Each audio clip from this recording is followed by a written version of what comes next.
Alhamdulillah, wa salatu wa salam ala rasulillahi sallallahu alayhi wa sallam.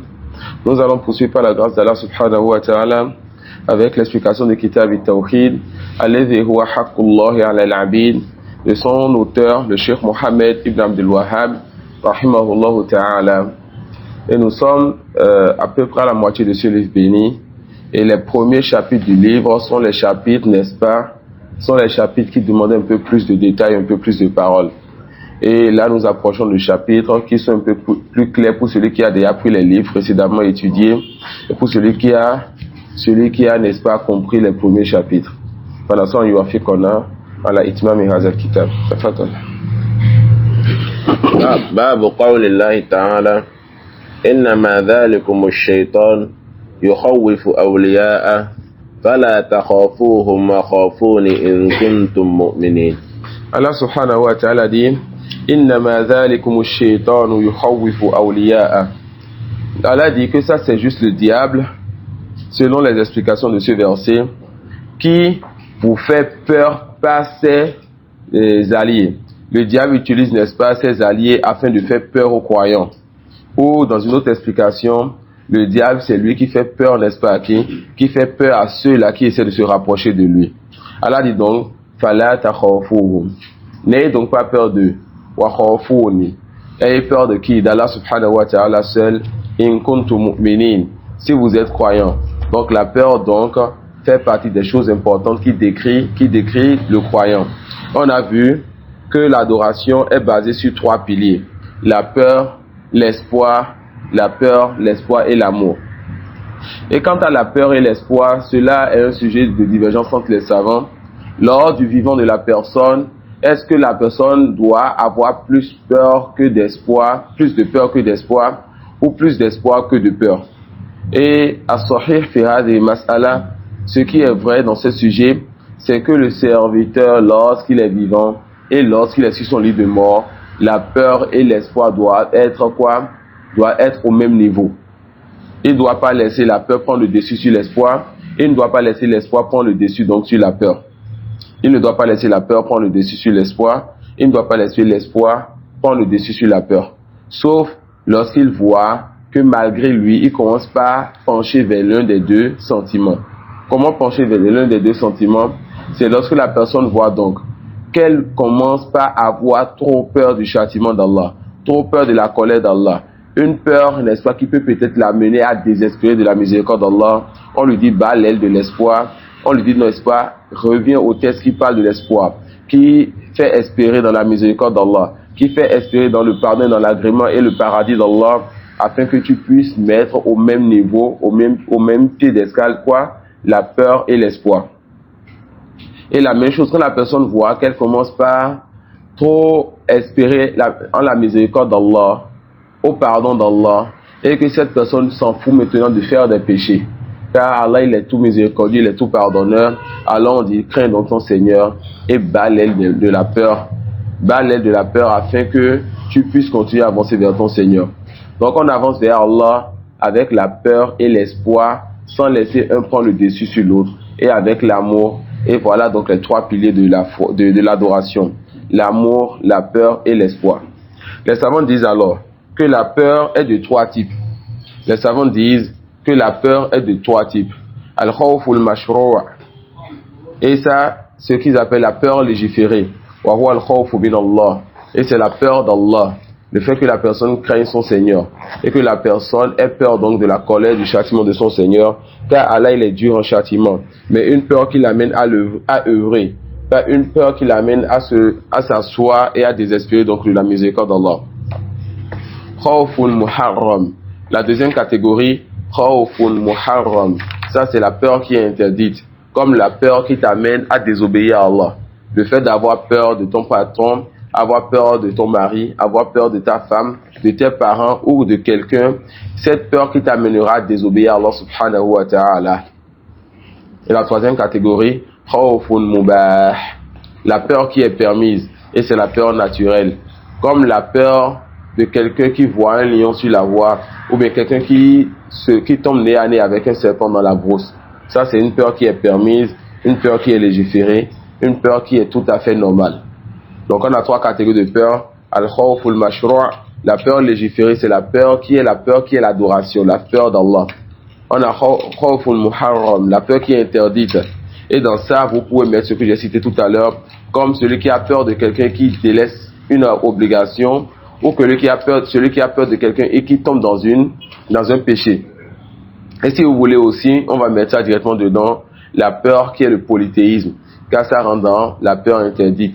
Mais certains savants vont faire une différence entre la peur muharram, la peur interdite, donc, et la peur qui est du polythéisme.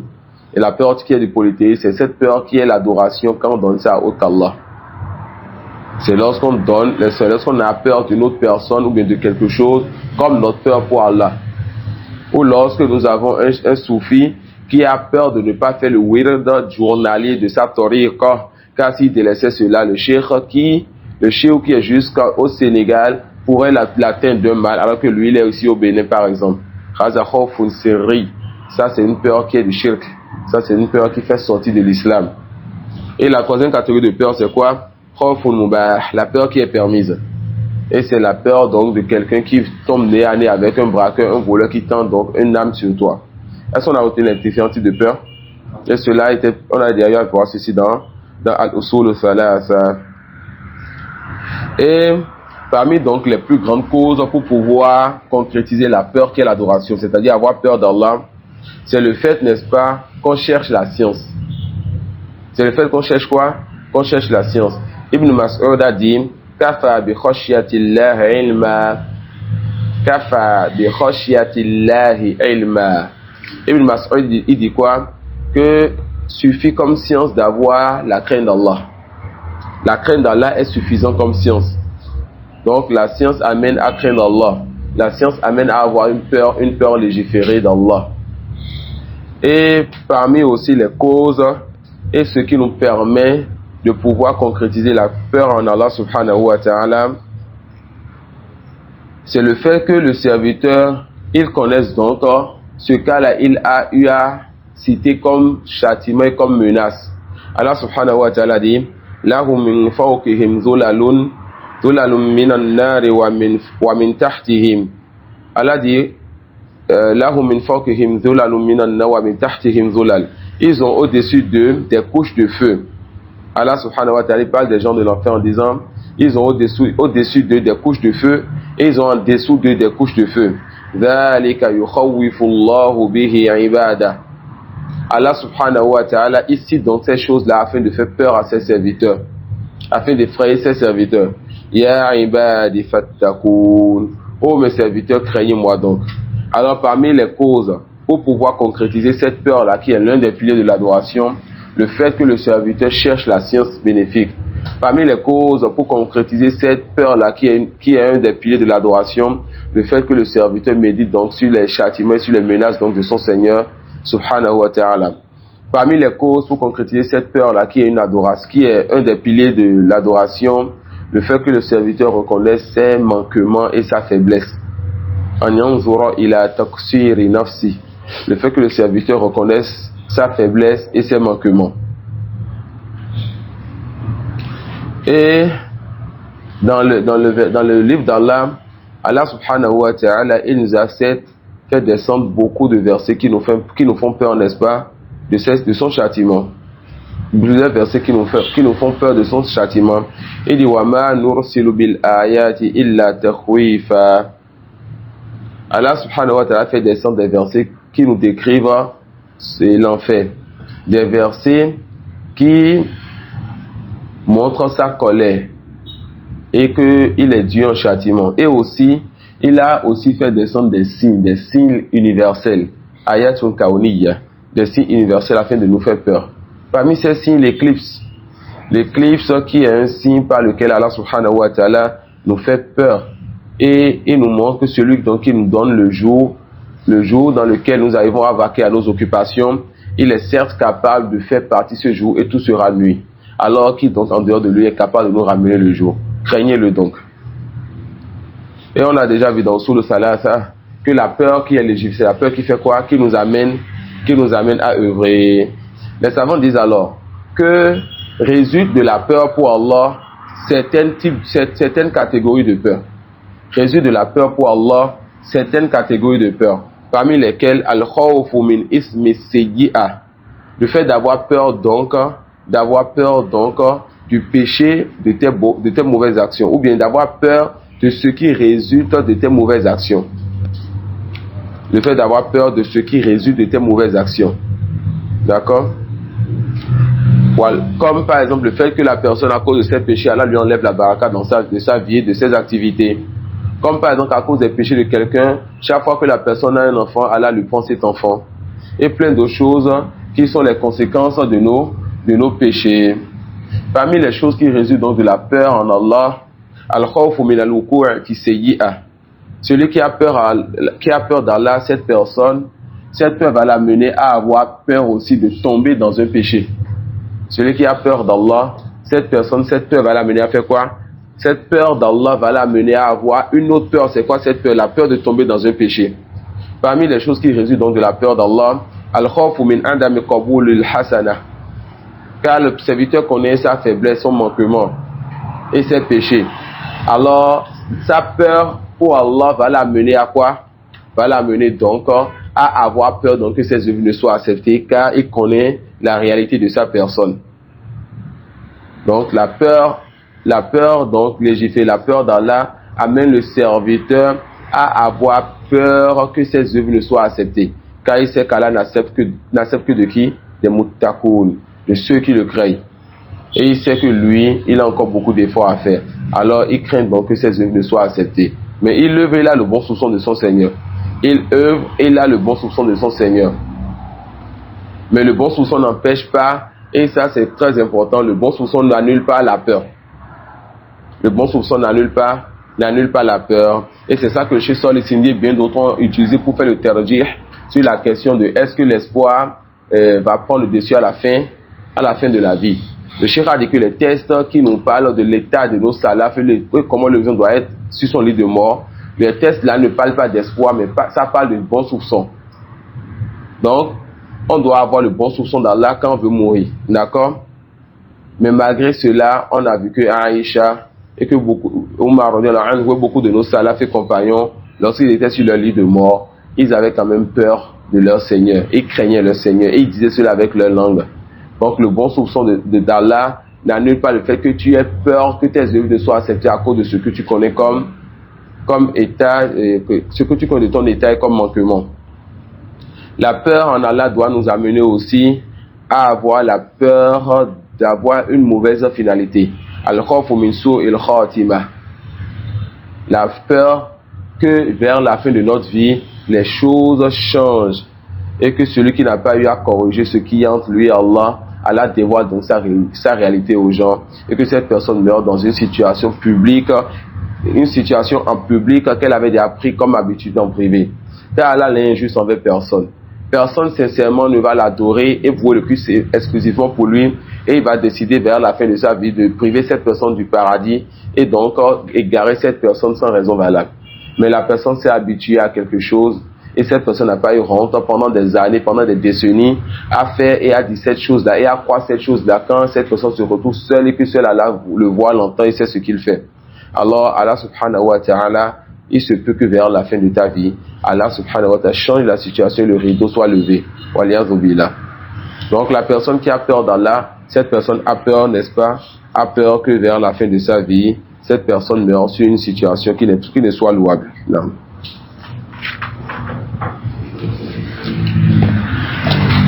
وقوله إنما يعمر مساجد الله من آمن بالله واليوم الآخر وأقام الصلاة وآتى الزكاة ولم يخش إلا الله. يعني إمارة المسجد, le fait de peupler les mosquées. Il s'agit du fait d'aller à la mosquée pour prier, d'aller à la mosquée pour suivre des cours. Car les mosquées, ce n'est pas juste pour la prière. Les mosquées, c'est aussi pour pouvoir prendre cette science par laquelle on propage la religion d'Allah. Innama ya'muru masajid Allahi man amana billahi wal yawmil akhir. Ne peuple les mosquées, ne peuple les maisons d'Allah que ceux qui ont cru en Allah et au jour dernier, wa aqama as-salah, et qui ont accompli la prière, wa iqamatu as-salah, Le fait d'accomplir la prière, c'est le fait donc d'aller dans cette prière-là avec tranquillité et sérénité. D'aller et de s'asseoir, de faire donc les askar ou bien les évocations, de faire les évocations possibles entre l'azan et l'Iqama. Ensuite de se lever avec le cœur détaché de ce bas monde et de faire le takbir of l'ihram Allahu Akbar en se rappelant qu'Allah il est plus grand que tous tes soucis et qu'Allah il est plus grand que tout ce que tu as délaissé derrière toi. Maintenant concentre-toi pour lui dans cette prière. La personne vient avec les conditions, les piliers, les obligations, les sunnahs de la prière. Voilà ceux-là qui font iqamatus salat. Voilà ceux-là qui accomplissent donc la prière. Wa ataz zakat. Et la personne donne le mot légal lorsque Allah lui facilite donc les moyens.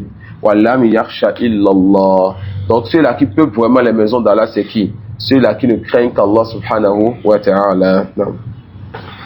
Wa qawli ومن الناس من يقول آمنا بالله فإذا أوذي في الله جعل فتنة الناس كعذاب الله.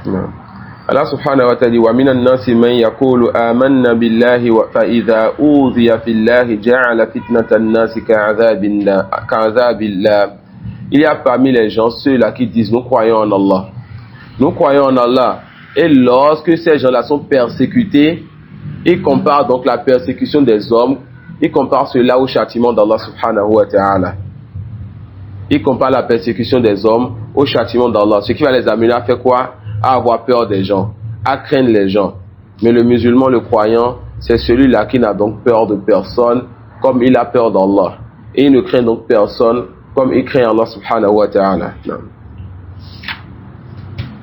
عن أبي سعيد رضي الله عنه مرفوعا إن من ضعف اليقين أن ترضي الناس بسخط الله وأن تحمدهم على رزق الله وأن تذمهم على ما لم يؤتك الله إن رزق الله لا يجره حريص ولا يرده كراهة كاره. Cela est rapporté de Abi Mas'ud, de Abi Sa'id, qu'il a dit, qui rapporte du prophète sallallahu alayhi wa sallam marfou'an, qu'il a dit sallallahu alayhi wa sallam, inna min da'fil yaqin, fait partie de la faiblesse de la certitude. Fait partie donc de la faiblesse de la certitude. An turdiya an-nas bi sakhatillah. La certitude en quoi? La certitude donc au décret d'Allah. La certitude donc à la promesse d'Allah. La certitude donc par rapport à la menace d'Allah subhanahu wa ta'ala. La certitude donc par rapport au jour dernier où tu rencontreras ton Seigneur. Fait partie donc de la faiblesse de la certitude que tu cherches à satisfaire les gens en mettant Allah en colère. Cela fait partie de la faiblesse de la foi. Que tu cherches à satisfaire les gens en mettant Allah en colère. Wa an tahmadahum ala rizqillah. Et que tu loues donc les gens par rapport à la subsistance qu'Allah t'a accordée. Toi, tu cherches à satisfaire les gens, même si Allah il est en colère contre toi. C'est dans le fait de désobéir à Allah pour faire plaisir à quelqu'un. Et toi, tu cherches, n'est-ce pas, à faire l'éloge des gens pour ce qu'Allah t'a accordé comme risque, comme subsistance. Sache qu'Allah te fasse miséricorde, que c'est Allah qui t'accorde la subsistance. Et qu'il se peut que quelqu'un soit une cause, tout comme il se peut qu'Allah t'accorde cette subsistance-là sans intermédiaire. Mais quand il te donne donc un intermédiaire comme cause, il ne faut donc pas attacher ton cœur à ce dernier, de sorte à ce que les louanges reviennent à ce dernier.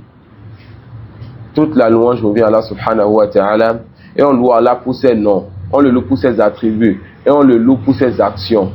Subhanahu wa ta'ala. Wa an tadummahum ala ma lam yu'tika Allah. Allah subhanahu wa ta'ala a décrété par sa sagesse, pour une sagesse donnée, de te priver de quelque chose.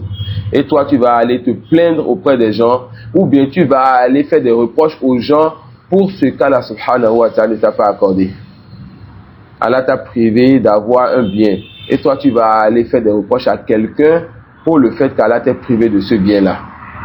Il dit, Inna rizqallahi la yajurruhu hirsu haris. La subsistance d'Allah subhanahu wa ta'ala, ce n'est pas donc la motivation et les grands efforts de celui qui est motivé qui va amener cette subsistance et cette richesse. Quelle que soit ta dévotion, quels que soient les efforts que tu fais, ce n'est pas tes efforts en quelque sorte qui va amener la subsistance d'Allah subhanahu wa ta'ala vers toi.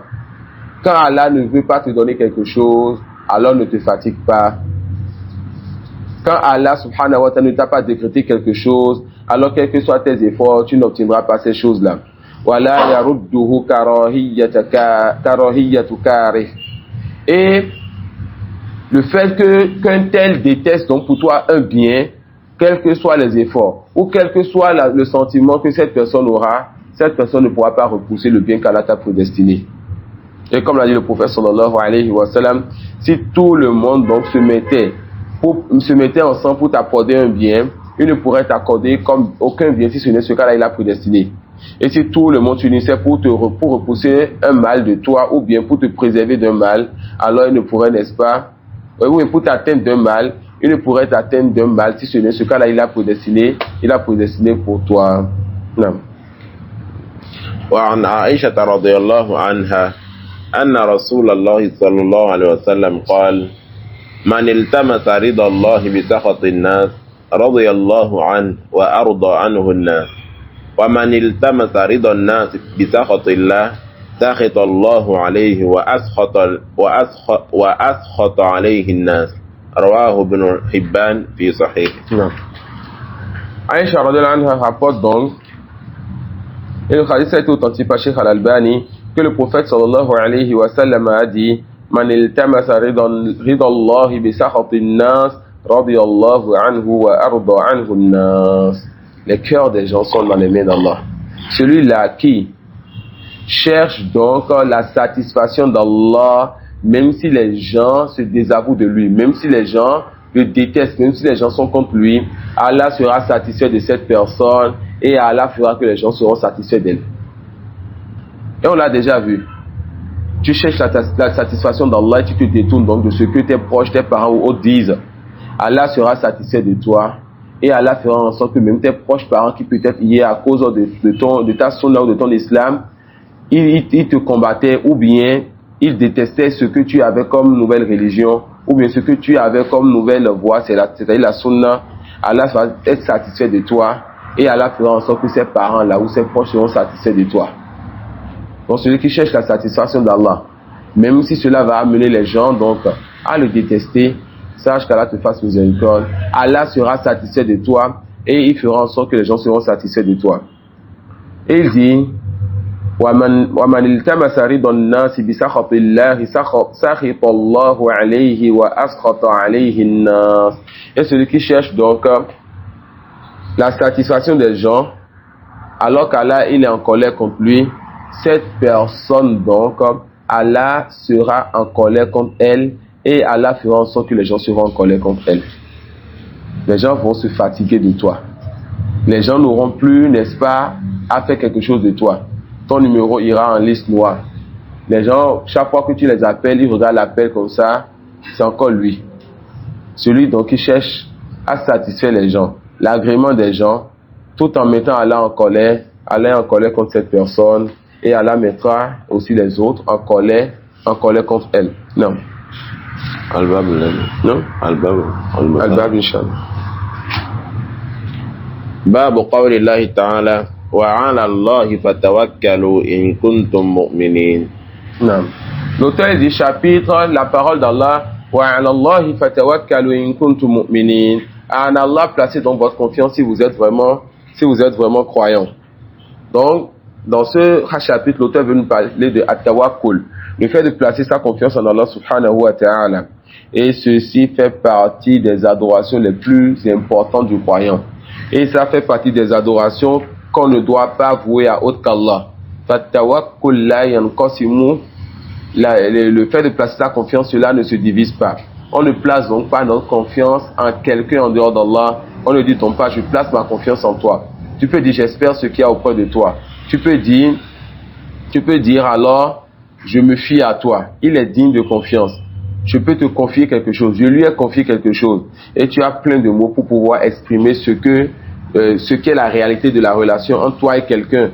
Mais la confiance, at-tawakkul, tafwidul amr, le fait de s'en remettre complètement, cela c'est seulement Allah subhanahu wa ta'ala. Et la confiance, mes frères en Allah, c'est quelque chose qui regroupe deux choses très importantes. La première des choses, le fait de faire les causes, de chercher les moyens d'atteindre le but. Et la deuxième chose, que ton cœur ne soit pas attaché aux causes et aux moyens, et que tu saches que c'est seulement Allah subhanahu wa ta'ala qui accorde la facilité et qui facilite donc les choses. Alors tu fais quoi? Tu t'en remets à lui et tu n'attaches pas ton cœur donc aux moyens. Non. وقوله إنما المؤمنون الذين إذا ذكر الله وجلت قلوبهم وقوله يا أيها النبي حسبك الله. Non. Allah subhanahu wa ta'ala dit Ya ayyuhan nabiyyu hasbukallah. Oh prophète, Allah te suffit. Wal hasbu muhtassun billah. D'accord? Al hasbu, le fait qu'on dise le verbe ou bien le mot hasb ou bien le verbe hasbuka, yani la chose, la personne te suffit. Mes frères en Allah, cela est particulier à Allah subhanahu wa ta'ala. D'accord? Lorsqu'on dit, ici on ne parle pas de lorsque quelqu'un lit le Coran, on dit hasbuk. On parle du fait que la personne, qu'une chose ou que quelqu'un te suffise. C'est-à-dire, c'est un peu comme l'aide ou bien le tawakkul, que tu t'en remettes à quelqu'un et que la personne t'aide et que cette personne, son aide est suffisante pour toi. Cela est propre à Allah subhanahu wa ta'ala. Allah dit quoi? Ya ayyuhan nabiyyu hasbukallah. Ô prophète, Allah te suffit. Ô prophète, Allah te suffit. Non. وقوله ومن يتوكل على الله فهو حسبه. Celui qui place sa confiance en Allah, Allah le suffit. Donc pour qu'Allah puisse te suffire, il faut que tu places ta confiance en Allah. Ça veut dire quoi? Allah te suffit. Allah te suffit dans tes activités. Allah te suffit dans tes soucis. Allah te suffit pour que tu puisses patienter dans la difficulté. Allah te suffit pour que tu puisses apprendre ce qui t'est bénéfique dans ce bas monde et dans les sciences religieuses. Allah te suffit pour avancer dans tes projets. Allah te suffit pour avoir la sakina, la tranquillité dans ce bas monde et dans la tombe. Allah te suffit dans toutes grandes et petites choses. Et parmi donc les causes bénéfiques pour pouvoir atteindre ce degré où Allah subhanahu wa ta'ala nous suffit dans toutes nos affaires, il y a quoi? At-tawakkul. Allah dit wa man yatawakkal 'ala Allah fa huwa hasbuh. Naam. عن ابن عباس رضي الله عنهما قال حسبنا الله ونعم الوكيل قالها إبراهيم صلى الله عليه وسلم حين ألقي في النار وقالها محمد صلى الله عليه وسلم حين قالوا إن الناس قد جمعوا لكم فاخشوهم فزادهم إيمانا. La parole Hasbunallah wa ni'mal wakil. Cette parole, Ibrahim alayhi salam, il a eu à dire cela lorsqu'on l'a jeté dans le feu. Et cette parole, on rapporte si le hadith est authentique, mais cela est rapporté dans certains livres de hadith. Si cela est authentique, bien sûr, car c'est pas des hadiths sur lesquels les soufis se basent pour pouvoir permettre le fait d'adorer les anges ou bien d'adorer les morts ou toute personne absente. D'accord? Et le hadith est sujet donc à recherche sur l'authenticité. Et si je ne m'abuse, quand on avait vu sur avec notre chef, je pense qu'il avait eu à parler de la faiblesse du hadith. Car il avait eu à répondre à l'ambiguïté sur deux angles. Le premier angle, le fait que le hadith ne soit pas authentique. Et le deuxième angle, dans le hadith, il y a ce qui refute l'ambiguïté. Et quant au premier, si le hadith est faible, il n'y a plus de débat. Le hadith dit que lorsque Ibrahim alayhi salam a été jeté dans le feu, Jibril est venu le voir pour le dire, donc, est-ce que tu as besoin de mon aide? Il a dit non, hasbi Allah, qu'Allah me suffit. Donc ils utilisent cela pour dire quoi? Qu'il est permis de demander l'aide aux anges, de demander l'aide aux morts, à celui qui est absent, etc. Donc si le hadith est faible, il n'y a plus de preuve ici. Et si le hadith est authentique et ce n'est pas le cas, Inch'Allah, la réponse sera de leur dire d'abord. Jibril, il est venu. Ça veut dire que ici, Jibril n'est plus. Il a quitté le monde invisible pour se présenter au prophète Ibrahim alayhi salam. Et on a déjà vu que Jibril peut se transformer comme il est venu vers Maryam alayhi salam, comme il est venu vers le prophète Mohammed sallallahu alayhi wa sallam et bien d'autres. Alors là, on est en train de parler de la demande à quelqu'un de vivant, présent et capable d'aider. Et c'est sorti donc de la catégorie de shirk. Ensuite, on leur dit, si le hadith est authentique, lorsque Jibril est venu, il a demandé, est-ce qu'Ibrahim a accepté son aide? Il a dit non, Allah me suffit. Alors, si ce hadith devait être une preuve, ça doit vous amener donc à ne pas demander l'aide de quelqu'un en dehors d'Allah et de plutôt dire qu'Allah nous suffit. On n'a pas besoin d'invoquer les chéous qui sont dans les tombes, on n'a pas besoin d'invoquer les morts ou bien d'invoquer donc ou d'adorer les anges. Ça peut aller? Non.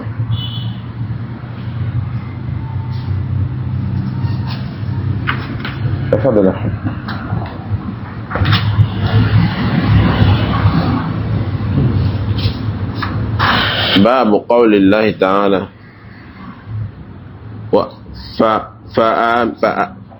أفأمنوا مكر الله أفأمنوا مكر الله نعم فلا يأمن مكر الله إلا القوم الخاسرون إلا القوم الخاسرون. المكر من صفات المكر. المكر c'est quoi? Le fait de ruser, le fait de faire des stratégies afin de pouvoir surprendre quelqu'un qui ne s'y attend pas. D'accord? Et le makr, je ne devais pas aller trop en détail sur la définition, car quand on dit ruser ou bien faire des stratégies pour pouvoir surprendre quelqu'un, cela est compris, cela est connu. Fal makr min sifatillah. D'accord? Allah il fait des stratagèmes afin de pouvoir prendre le dessus sur ses ennemis. Mais sachez qu'à la phase de l'école que cet attribut, ça fait partie des attributs qu'on n'utilise pas comme les autres attributs. On peut dire qu'Allah subhanahu wa ta'ala, il parle. Qu'Allah subhanahu wa ta'ala, il se met en colère. Qu'Allah subhanahu wa ta'ala, il aime. Mais quand on utilise le makr, comment on le traduit en français? À part stratagème qui vient dans les traductions. La ruse.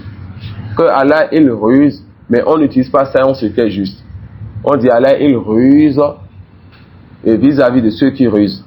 C'est-à-dire, c'est un attribut ou bien une caractéristique qui a un muqabil, qui vient lorsque quelqu'un d'autre vient avec ça. Lorsque quelqu'un ruse, Allah, il ruse. On comprend ça? Mais on ne dit pas que quelqu'un va se mettre en colère avant qu'Allah se mette en colère, non. Mais pour la ruse, on dit quand les gens essaient de ruser avec les serviteurs d'Allah, ou essaient de ruser avec Allah, Allah il ruse. Et ne se pense à l'abri du ruse, ou bien du stratagème d'Allah, que ceux-là, que les peuples qui sont en perdition, mais qui ont péri. D'accord? Le croyant fait partie de ceux-là qui craignent leur Seigneur et rentrent dans la crainte d'Allah, le fait de ne pas se penser à l'abri de la ruse ou du stratagème d'Allah subhanahu wa ta'ala. Non. وقوله ومن يقنط من رحمة ربه إلا الضالون.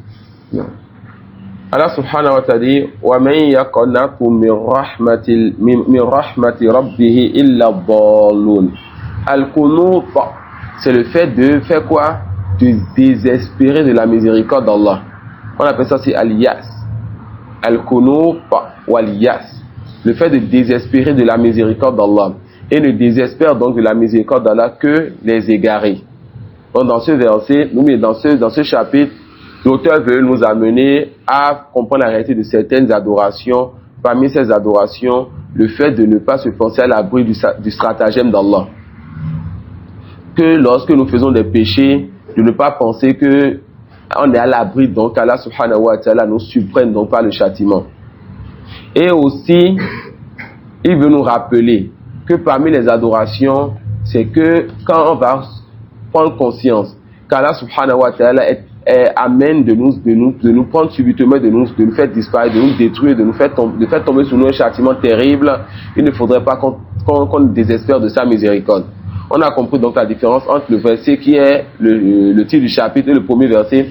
Quant au titre du chapitre, l'auteur nous dit, vous faites des péchés, vous désobéissez à votre Seigneur, ne vous pensez donc pas à l'abri que votre Seigneur fasse tomber sur vous un châtiment, alors qu'il y a quelques minutes vous pensiez qu'il était distrait ou bien qu'il n'allait pas vous surprendre. Et le premier verset, quand on rentre dans le chapitre, l'auteur nous dit, quand vous allez donc prendre conscience qu'Allah est capable de vous détruire à tout moment, ne désespérez donc pas de sa miséricorde, car sa miséricorde, n'est-ce pas, sa miséricorde englobe toutes choses. Non. عن ابن عباس رضي الله عنهما أن رسول الله صلى الله عليه وسلم سئل عن الكبائر قال الشرك بالله واليأس من روح الله والأمن من مكر الله. Non. Al-Kabiratu, c'est le grand péché. Et les savants ont essayé de donner plusieurs définitions pour le grand péché. Et Inch'Allah, parmi les définitions qui résument un peu c'est quoi le grand péché, les savants disent que Al-Kabiratu Mumbabitatun bil haddi la bil adad. Le grand péché, on le reconnaît par la menace ou bien par les sentences que la législation a mis, pas par le nombre de fois la personne a fait le péché. D'accord? Quand quelqu'un fait un péché 5 fois, 10 fois, 50 fois, 100 fois, 1000 fois, ce péché n'est pas un grand péché à cause du nombre de fois il a fait le péché, mais ce péché est considéré comme grand péché en fonction de quoi? En fonction des menaces ou bien en fonction des sentences que la législation a menées, comme le fait de couper la main de celui qui vole. Alors le vol donc est un grand péché. Comme le fait de fouetter celui qui prend l'alcool. Le fait de boire l'alcool est un grand péché. Comme le fait de dire que celui qui tue un musulman volontairement, cette personne est éternellement en enfer. Alors le fait de tuer un musulman volontairement, fait partie des grands péchés, non le polythéisme. Fait partie des grands péchés. Comme le fait, n'est-ce pas, de dire qu'on lapide celui qui fait quoi? Celui qui fait la fornication en ayant goûté une fois au mariage, alors fait la fornication en ayant goûté une fois au mariage, ou même si on n'a pas goûté au mariage, alors cela fait partie des grands péchés. Vous voyez? Ici, la définition est pour savoir c'est quoi le grand péché en lui-même. Donc c'est tout péché sur lequel on a une menace dans le livre d'Allah ou dans la sunna du prophète sallallahu alayhi wa sallam, ou bien tout péché sur lequel il y a une sentence. D'accord? Donc une menace, c'est une menace pour la vie dernière ou bien une sentence pour ce bas monde. Oui. Mais quant au petit péché, alors, cela sera appelé grand péché aussi, d'accord? Cela sera appelé grand péché aussi avec al-israr. Et al-israr n'est pas juste le fait de faire le péché plusieurs fois. Al-israr, c'est le fait, comme on avait dit, al-israr par le cœur, en se disant, chaque fois que ce péché viendra, je vais faire ce péché. Donc, mais si tu l'as fait 2 fois, ce petit péché peut devenir grand péché car tu as attaché ton cœur à ça et chaque fois que l'opportunité va se présenter, tu es convaincu que tu vas tout faire ce péché-là. Alors, ce petit péché est un grand péché à cause de ce que tu ressens dans le cœur. Et lorsqu'on fait un péché, on ne délaisse pas ce péché. Ce péché devient aussi grand péché. D'accord? Comment on va comprendre que les savants nous disent donc que le grand péché ne revient pas au nombre? Et moi, je vous dis maintenant que quelqu'un qui fait un péché qui ne délaisse pas, ce péché peut devenir grand péché. C'est très simple. Quelqu'un qui fait un péché 10 000 fois, mais à chaque fois que la personne, elle tombe dans le péché à cause de la faiblesse ou autre, cette personne regrette et délaisse ce péché. Ce petit péché ne va jamais devenir grand péché. On a compris ça? Mais le petit péché que la personne, elle fait, et elle ne délaisse pas, elle ne se répand pas, celui-là devient grand péché. Donc si on disait que le nombre est suffisant pour pour dire qu'un péché qu'il est devenu grand péché, alors on va avoir du mal avec les péchés qui sont faits et qui sont répétés alors que la personne se répand après avoir fait cela. D'accord? Non. Non. Par rapport au grand péché, parce que quand tu ne pas le même grand péché, Non. et que tu te repens à chaque fois. Si le repentir est sincère et que la personne tombe dedans sans le faire volontairement et à cause d'une faiblesse ou bien l'entourage ou bien les mauvais compagnons, mais un repentir sincère, la personne, le repentir, l'une des bases importantes, on a déjà dit c'est quoi? Le regret. La personne regrette vraiment ce péché et prend la ferme résolution de ne plus revenir vers ce péché. Si elle tombe encore dedans, Allah lui a pardonné le péché passé et c'est son le nouveau qu'on lui écrit pour cette personne. Si elle se répand encore, on lui efface ce péché. Donc, à chaque fois, s'il est sincère dans son repentir, le péché est effacé. Mais est-ce que nous sommes convaincus d'être sincères dans nos repentis? On a vu tout à l'heure que parmi les choses qui résultent de la peur, le fait d'avoir peur donc que les œuvres ne soient acceptées et d'avoir peur d'une mauvaise finalité. D'accord? Donc il faut que la personne fasse vraiment l'effort de délaisser les péchés quand elle espère elle revenir vers Allah. Et fait partie des signes pour connaître si tes bonnes œuvres sont acceptées ou bien si ton repenti a été sincère, le fait que tu vois que ta situation change après les bonnes œuvres ou après le repenti. Non.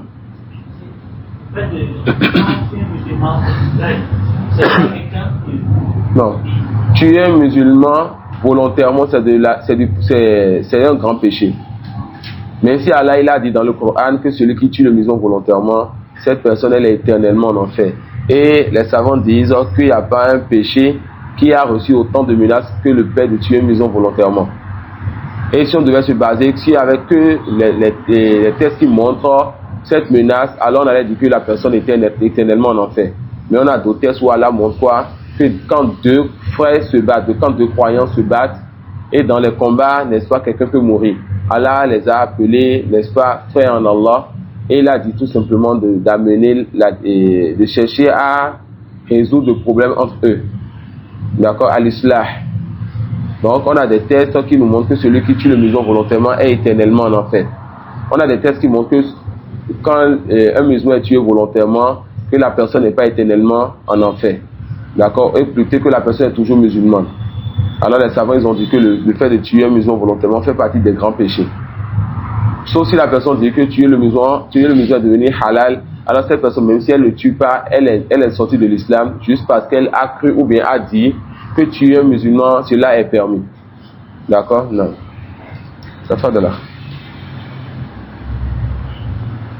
وعن ابن مسعود رضي الله عنه قال أكبر الكبائر الشرك بالله والأمن من مكر الله والقنوط من رحمة الله واليأس من روح الله. Ibn Mas'ud radiallahu anhu, il dit que les plus grands péchés sont multiples. Les savants qui ont écrit des livres sur Al-Kaba'ir, comme Al-Kaba'ir de Az-Zahabi, comme Al-Kaba'ir de Cheikh Mohammed ibn Abdul Wahhab. Et c'est des livres dans lesquels il cite certains des grands péchés, et les grands péchés sont multiples. Ici, Ibn Mas'ud il dit que le prophète sallallahu alayhi wa sallam a dit, le messager d'Allah sallallahu alayhi wa sallam a dit que on l'a questionné sur les plus grands péchés et il a dit Ashirku billah, ça c'est le plus grand des péchés.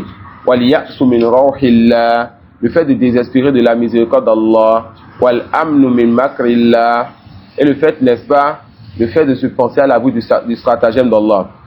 Et Ibn Mas'ud aussi dit que Akbarul Kaba'ir, que les plus grands péchés, al-ishraku billah, le fait d'associer Allah subhanahu wa ta'ala, wal amnu min makrillah, le fait de se penser à l'abri du stratagème d'Allah, wal kunutu min rahmatillah, le fait de désespérer de la miséricorde d'Allah, wal ya'su min rawhillah, al ma'ana bayna al kunuti min rahmatillah wal amnu min ya'sillah qarib. Non. Le chapitre suivant. باب من الإيمان بالله الصبر على أقدار الله. Chapitre fait partie de la foi en Allah, le fait de patienter donc sur quoi? Sur ce qu'Allah il a prédestiné, sur ce qu'Allah il a décrété. La patience fait partie des adorations louables. Et Allah subhanahu wa ta'ala, il aime qui? Il aime les gens patients. Et ne connaît la récompense de la patience que Allah subhanahu wa ta'ala. Alors les savants disent que la patience est de trois types. Les savants disent que la patience est de trois types. As-sabru ala ta'atillah. D'accord? La patience dans l'obéissance. Et cela peut être obligatoire quand c'est une obéissance obligatoire. Et cela peut être recommandé mustahabba quand c'est le fait de patienter sur les nawafil par exemple. Donc la patience pour pouvoir se lever le matin et faire la prière du Fajr, hada wajib. Cela est obligatoire. Et la patience, n'est-ce pas, pour faire les 2 rakas avant la prière du Fajr, hada mustahab. Cela est fortement recommandé. La deuxième catégorie, as-sabru an ma'siyatillah, la patience par rapport donc au péché. Et c'est le fait de s'efforcer de ne pas tomber dans le péché, de ne pas tomber dans la désobéissance, de retenir son âme, parce que la patience c'est le fait de retenir quelque chose. D'accord? On dit Kutila sobra, c'est-à-dire cette personne on l'a enchaîné avant de le tuer. Yani hubisa, on l'a attrapé, on l'a enchaîné, on l'a emprisonné. Utila sabra iza hubisa ila qatlihi. Donc la patience c'est le fait donc de se retenir ou bien de retenir quelqu'un ou quelque chose. Fa sabru ala an ma'siyatillah, le fait de patienter par rapport donc au péché. C'est le fait de ne pas approcher le péché et de patienter pour Allah. Et la troisième catégorie, as-sabru ala aqdarillahi al-mu'lima. Le fait de patienter par rapport aux décrets d'Allah qui font mal. De patienter par rapport aux épreuves qu'Allah il fait descendre sur le serviteur. Le serviteur il patiente donc. Et parmi les sujets qui sont traités dans ce chapitre, le fait que les savants font la différence entre la patience et la satisfaction. Quant à la patience, il est obligatoire de patienter par rapport au décret d'Allah. Et la patience, c'est ce que tu ressens lorsque le malheur t'a atteint. Quand le malheur t'a atteint, tu as eu à te plaindre, à déchirer, à casser des choses, même si tu patientes toute ta vie, alors cette patience ne va plus t'apporter une récompense auprès d'Allah. La patience louable. La patience qui donne des récompenses par la permission d'Allah, c'est la patience que tu as eue lorsque le malheur t'a touché. Donc les savants font donc la différence entre la patience et la satisfaction. On a l'obligation de patienter lorsque le malheur nous atteint, mais quant à la satisfaction, quand c'est le décret d'Allah, ce qu'Allah il a prédestiné, le malheur qui t'a atteint, tu n'as pas l'obligation donc d'être satisfait de cela. Mais il est recommandé d'être satisfait pour ceux qui ont atteint un certain degré de foi. D'être satisfait de savoir que c'est Allah qui a prédestiné cela sur toi. Quant à ce cas-là, il a créé comme péché, c'est-à-dire, quant au péché que le serviteur il fait, ou quant au péché que les gens ils font, il est interdit donc d'être satisfait de ces péchés-là. Il est interdit d'être satisfait des péchés et du mal.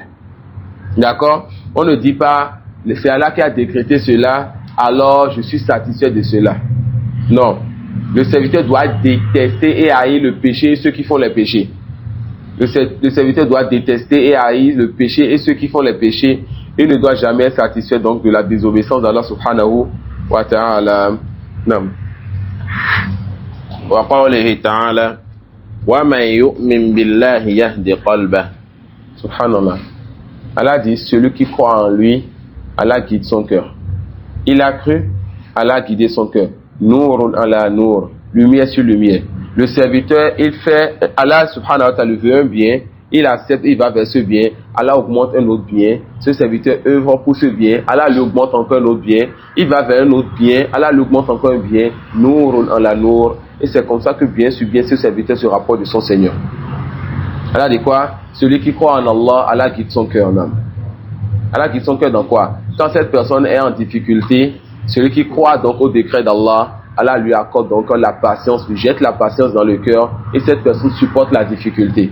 Voilà pourquoi on a dit plus d'une fois que les croyants, Allah, lorsqu'il les envoie l'épreuve, il envoie l'épreuve avec quoi? Avec la patience.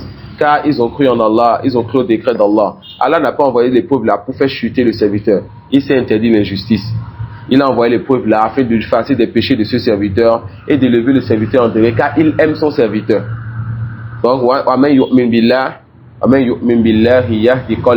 celui qui croit en Allah et en la prédestination, Allah lui accorde donc la patience en lui jetant donc cette patience dans le cœur.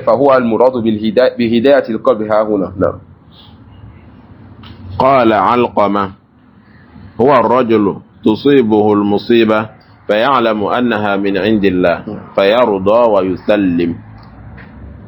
Al-Qamar explique un peu le verset. Il dit, il s'agit de quelqu'un qui a été éprouvé, qui a été atteint d'un malheur.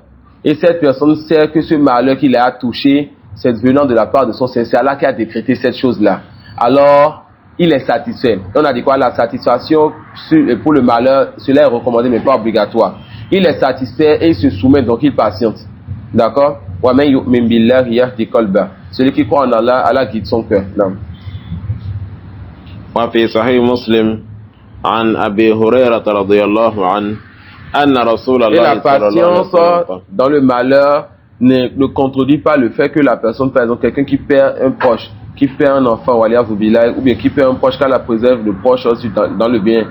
Quelqu'un qui perd un proche et qui pleure. Est-ce que cela contredit la patience? La réponse non. Cette personne a perdu le proche et a su que c'est Allah qui a prédestiné cela et elle a fait l'effort de calmer son cœur et a patienté pour Allah. N'a pas pris sa langue pour se plaindre. N'a pas dit Seigneur, pourquoi moi? Qu'est-ce que j'ai fait pour mériter ceci? La personne a patienté. Mais malgré cela, la personne a pleuré. Cela est totalement permis. Et il n'y a aucun mal dans le fait de pleurer quand on perd un proche. Et le prophète sallallahu alayhi wa sallam a cette pleuré pour la perte d'un proche, tout comme nous pleurons pour la perte de nos proches. Non. Non. Et par rapport au fait de se dire qu'on est fauvé, Non. que genre, c'est que c'est le fait d'Allah, il te dit que c'est quelque chose que tu as fait qu'Allah te pousse. Non. Je pense qu'on a vu ça hier, n'est-ce pas? On a vu ça hier, si je ne m'abuse. Tout ce qui nous atteint comme malheur, c'est venant d'Allah. Et tout ce qui nous atteint comme malheur, c'est venant de nous. Quant à ce qui vient d'Allah, c'est Allah qui a décrété ce malheur. Et quant à ce qui vient de nous, c'est à cause de ce que nos mains ont fait comme péché. Donc, à cause de ces péchés, Allah peut nous atteindre d'un malheur. Pourquoi? Pour nous châtier, pour nous tirer les oreilles. Et tout malheur vient d'Allah. Allah peut décréter un malheur, tout simplement pour effacer certains péchés passés de son serviteur. Ou pour élever ce serviteur en degré. D'accord? Donc, oui, tout ce qui nous atteint comme malheur, ça vient de nous. Comment on comprend que ça vient de nous? À cause de nos péchés. Et quand on dit que ça vient d'Allah, c'est lui qui a décrété. Non. Oui. Non. وفي صحيح مسلم عن أبي هريرة رضي الله عنه أن رسول الله صلى الله عليه وسلم قال اثنتان من الناس هما بهم كفر الطعن في النسب والنياحة على الموتى على الميت. Ça vient dans le Sahih Muslim que Abu Hurairah a dit que le Messager d'Allah sallallahu alayhi wa sallam a dit Isnatani fin nasi huma bihim kufr. Qu'il y a deux choses, deux traits, deux caractéristiques qui sont dans les gens et cela fait partie de la mécréance. Voilà qu'une kufr duna kufr, c'est-à-dire la petite mécréance. At-ta'nu fin nasab. Le fait, n'est-ce pas, d'insulter l'allié et qu'on appelle d'insulter l'allié de quelqu'un. D'accord? Le fait de s'en prendre à l'allié de quelqu'un. Wa niyahatu ala al-mayyit, et le fait de pleurer sur les morts. Pourquoi le fait de pleurer sur les morts? Cela annule la patience. Pleurer sur les morts ici, aniyaha, et ce n'est pas tout type de pleurs. Aniyaha, c'est ceux-là, c'est ces femmes-là qui vont aller pleurer, déchirer les habits, casser les choses et pleurer en haussant la voix. D'accord? La pleure, lorsqu'on perd quelqu'un, est permis. Mais une peur qui ne t'amène pas à dire des mots qu'il ne faut pas. Pourquoi lui? Qu'est-ce que j'ai fait pour mériter cela? La peur qui ne t'amène pas à te blesser ou bien à taper sur toi n'importe comment, à déchirer tes vêtements ou à casser des choses. La peur qui ne t'amène pas à crier au-dessus du permis. Non. ولهما عن ابن مسعود رضي الله عنهما مرفوعا ليس منا من ضرب الخدود وشق الجيوب ودعا بدعوى الجاهلية. Ici, le prophète sallallahu alayhi wa sallam montre, comme c'est vu dans le record de l'imam al-Bukhari et Muslim, d'après Ibn Mas'ud, que le prophète sallallahu alayhi wa sallam dit quoi? Il se désavoue donc de celui-là qui tape la joue, celui qui atteint le malheur, cette personne, tu la vois, taper sa joue, ou bien celui qui déchire donc son vêtement. Celui qui déchire son vêtement, Auda'a bida'wa al-jahiliya. Wa da'wa al-jahiliya, yani yandariju tahtaha umurun kathira. Rentre dans la da'wa al-jahiliya beaucoup de choses. Rentre dans cela beaucoup de choses. Là. وعن أنس رضي الله عنه أن رسول الله صلى الله عليه وسلم قال إذا أراد الله بعبده الخير عجل له العقوبة في الدنيا وإذا أراد بعبده الشر أمسك عنه بذنبه حتى يوافي به يوم القيامة. Il a été rapporté par Anas que le messager d'Allah sallallahu alayhi wa sallam a dit, c'est un hadith qui fait peur. Le prophète sallallahu alayhi wa sallam a dit, إذا أراد الله بعبده الخير عجل له العقوبة. Lorsque Allah veut de son serviteur le bien, lorsque Allah veut pour son serviteur le bien, lorsqu'Allah veut pour son serviteur le bien, il lui précipite alors son châtiment. Allah lui amène son châtiment dans ce bas monde. Ce serviteur est éprouvé dans ce bas monde. Ce serviteur est quoi? Est éprouvé dans ce bas monde. Ajjala lahu al-uqubata fi ad-dunya wa idha arada bi 'abdihi sharr amsaka anhu bi dhanbihi hatta yuwafi bihi yawm al-qiyamah. Et lorsque Allah ne veut pas le bien de son serviteur, le bien pour son serviteur, ce serviteur désobéit, ce serviteur transgresse, ce serviteur est pervers. Mais Allah subhanahu wa ta'ala ne le trouve pas dans ce bas monde. Tu le vois, il ne tombe jamais malade. Tu le vois, il n'est jamais éprouvé. Tout va bien. Tout est rose dans sa vie. Malgré ce qu'il a comme perversité, comme péché, comme désobéissance. Tout cela afin qu'Allah subhanahu wa ta'ala puisse verser tout ce qu'il mérite sur lui le jour dernier. Wallahu musta'an. Et malgré cela, il est interdit au serviteur de demander à Allah de lui accorder sa part de châtiment dans ce bas monde. Car qui te dit si Allah ne va pas te pardonner tes péchés? Car tes péchés, grands comme petits, sont sous sa volonté. S'il veut, il te pardonne. S'il veut, il te châtie. Et si quelqu'un demande à Allah subhanahu wa ta'ala de lui faire venir sa part de châtiment dans ce bas monde, il se peut que cette personne ne supporte pas cela. Et que cette personne n'ait pas la patience qu'il faut pour supporter cela. Comme ce compagnon qui était malade, souffrant, et le prophète sallallahu alayhi wa sallam l'a rendu visite. Et le prophète l'a vu dans un état vraiment terrifiant. Il a dit, mais qu'est-ce que tu as? Et il a dit qu'il a demandé à Allah de lui précipiter alors sa part d'épreuve dans ce bas monde. Et le prophète sallallahu alayhi wa sallam lui a interdit cela, qu'il ne peut pas supporter cela. Et il nous a enseigné que quand on a des difficultés, de tout simplement demander à Allah que si la mort est préférable pour nous, alors qu'il nous accorde cette mort. Mais si la vie est préférable pour nous, qu'il nous accorde encore vie dans son obéissance. Car Allah, il sait, nous ne le savons pas. Allah, il sait et nous ne le savons pas. Il est interdit donc aux serviteurs de demander à Allah de l'atteindre d'un malheur ou d'une épreuve, pensant que cela va effacer ses péchés et que le jour dernier il ne sera plus éprouvé. Qui te dit si tu ne vas patienter par rapport à l'épreuve? Et si tu ne patientes pas, tu as échoué donc à l'épreuve. Non. Masha'Allah, non. Abdou Samad.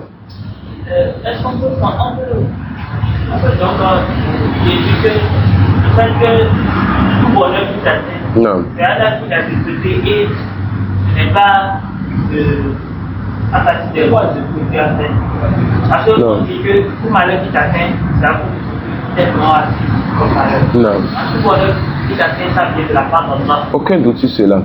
Voilà pourquoi il n'est pas permis pour nous de rattacher le bonheur à autre qu'Allah. On l'a vu hier quand on a parlé, n'est-ce pas, de faire de demander la pluie aux étoiles, ou bien de penser que la pluie nous est parvenue par la cause de ces étoiles-là. Tout bienfait qui nous atteint, on ramène ça à Allah subhanahu wa ta'ala. Il a créé les cieux, la terre et tout le bien qu'il y a dedans avant de nous créer. Donc il nous a mis dedans et depuis qu'il nous a mis dedans, on jouissait de ce qu'il y a comme merveille dans ce bas monde. D'accord? Donc, tout ce qui nous atteint comme bienfait, ça vient de la part d'Allah subhanahu wa ta'ala. On fait la nuance avec le fait que Allah promet de récompenser ceux qui font le bien. Ça, c'est Fadlu min Allah. Ça, c'est une grâce d'Allah. Il nous a tout donné. Il aurait pu dire alors que cette terre-là, il nous l'a louée. Et que tout ce dont nous profitons, alors on doit l'adorer pour cela et que l'adoration sera notre salaire. Et qu'après cela, on meurt et c'est fini. Ça peut aller. Mais il est miséricordieux. Et il a beaucoup de grâce. Il a beaucoup de bienfaits. Il dit alors, je vous ai créé pour votre bonheur à vous, pas pour lui. Voilà pourquoi on ne le nourrit pas. On ne lui donne pas à boire. Et lorsqu'on sacrifie, on sacrifie une bête, le sang ne l'atteint pas. On ne sacrifie pas ça pour qu'il puisse profiter du sang de cette bête. D'accord? Alors, lorsque il nous a créé, il nous a donné plein de bienfaits. Il nous a demandé de l'adorer. Et si on l'adore, il va encore nous augmenter en bienfaits dans ce bas monde. Nous donner une tombe large où on voit déjà une part des délices du paradis et nous mettre dans un paradis éternel. Vous savez c'est quoi l'éternité? L'éternité, on ne l'a pas encore connue. C'est quelque chose sans fin. Et dans ce paradis, regardez le peu de temps qu'on fera dans ce bas monde. Ce peu de temps, on dira, c'était combien de temps tu as fait? Il dira une journée ou bien une partie d'une journée. Mais dans le paradis, tu auras des délices qui ne sont pas comparables aux délices de ce bas monde. Cela sera éternel et tu ne vas plus faire d'adoration au paradis. Vous voyez un peu? Donc, les récompenses qu'il nous a promis, c'est tout simplement une grâce de sa part. Non. Pour ça. Non. Est-ce que cela voudra dire que tout le monde n'aura pas faire face à sa situation? Que l'on n'aura pas Avoir peur de ça, le fait que tu n'es pas éprouvé. Il faut que celui qui n'est pas éprouvé, qui fait que tout va bien, alors qu'il connaît cette désobéissance, doit avoir peur. Le prophète sallallahu alayhi wa sallam, un homme est venu pour le voir pour dire moi je ne suis jamais atteint de tel mal, et il a été content de dire comment il n'est pas atteint d'un mal, il n'a pas été éprouvé. Et lorsqu'il partait, le prophète a dit à ses compagnons, si vous voulez voir un homme parmi les gens de l'enfer, regardez celui-ci. Un homme qui désobéit à son Seigneur, un homme qui a des manquements envers son Seigneur, qui n'est pas éprouvé, cette personne doit alors craindre son Seigneur. Pourquoi Seigneur? Il y avait parmi nos salafs ceux-là, lorsque l'épreuve ne les touchait pas pendant une certaine période, ils avaient peur. Pourquoi Allah a donc retenu cette épreuve alors qu'ils font ce qu'ils font? D'accord? Donc on doit avoir peur lorsque tout va bien et qu'on désobéit à Allah. Mais malgré cela, on ne doit pas demander à Allah de nous atteindre un châtiment. Cette peur devrait nous amener à faire quoi? À délaisser ce qu'on fait comme péché. D'accord? À délaisser ce qu'on fait comme péché et de revenir vers la repentance afin qu'il efface ces péchés, qu'il efface, on l'espère, les asars, les effets de ces péchés. Non. Donc, quand Allah ne nous atteint pas d'un mal alors qu'on lui désobéit, on a peur donc de lui. C'est ça qui était venu tout à l'heure. On ne doit pas se penser à l'abri de sa résoudre de son stratagème. Car il se peut qu'il nous ait délaissé comme ça et que subitement, lorsqu'on pense que tout va bien, qu'il nous a laissé dans ce bas monde, subitement le châtiment tombe sur nous. Subitement, il nous dévoile donc au public et on n'a plus le temps de revenir repentant vers lui et la peur de la mort est venue. Non. Comment on connaît le feu? Comment on connaît le feu? Ça, c'est l'une des choses les plus faciles. L'épreuve peut être dans le bien comme ça peut être dans le mal. Celui à qui Allah il a accordé une richesse, cette personne, une richesse halal, cette personne elle est éprouvée. Et son épouse c'est de voir si elle va patienter. Oui. On a dit la dernière fois, c'était dans cette mosquée, non? Que soit Al-Kaf, cela renferme, c'était ici, cela renferme quoi? Les 5 épreuves majeures. Qui essaie de chercher ces épreuves? Qui essaie de chercher ces épreuves? Personne? Vous avez essayé? Vous avez trouvé quoi? Ah non, j'avais déjà eu à traiter ça. Vous vous rappelez des épreuves? L'épreuve de ce bas monde, l'épreuve de la religion, l'épreuve de la royauté, l'épreuve de la science.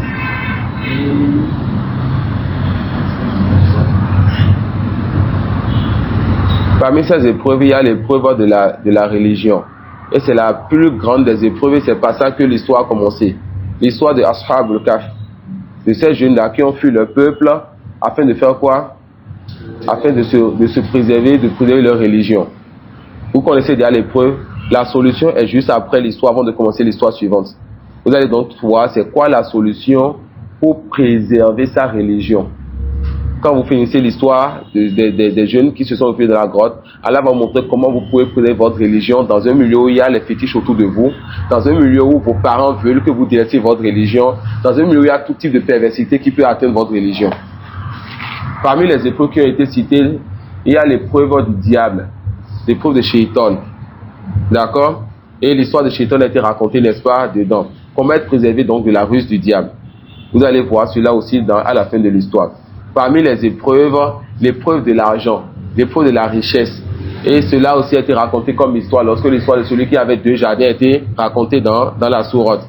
Vous allez voir aussi c'est quoi la solution quand Allah t'éprouve donc par l'argent. Parmi les épreuves, l'épreuve de la science, l'histoire de Moussa de Al-Khidr. D'accord? Vous allez voir que malgré la science qu'Allah a donnée à Moussa, ça ne l'a pas empêché de descendre et d'aller chez celui qui est moindre que lui, car Moussa est un prophète et messager, et Al-Khidr dans la Sahih n'est qu'un, et Al-Khidr aussi est juste un prophète, pas un prophète messager. Moussa fait partie des 5 meilleurs prophètes et messagers, et il est alors, il a plus de valeur que Al-Khidr. Mais malgré cela, Allah l'a éprouvé pour voir si il allait faire quoi, et Allah sait qu'il allait réussir son effort, car c'est lui qui a tout prédestiné, subhanahu wa ta'ala. Moussa n'a pas dit non, moi j'ai déjà étudié, moi c'est moi le savant, je ne peux plus accepter la science d'une autre personne. Allah lui a dit, il y a l'un de nos serviteurs qui a une science qu'on ne t'a pas accordée. Donc, ô étudiant en science, on a médité sur cette histoire-là. Ce qui est venu dans le Coran et ce qui est venu dans la Sunna, l'histoire est venue plus détaillée dans la Sunna, pour voir comment Moussa est capable d'aller prendre la science chez quelqu'un qui est moindre que lui, Et la personne lui dit, tu ne peux pas patienter avec moi. Moussa dit, je vais patienter. Quand Moussa contrôle les conditions, la personne dit, je t'ai dit que tu ne vas pas patienter. Moussa dit, ok, laisse-moi encore, je vais essayer de ne plus patienter.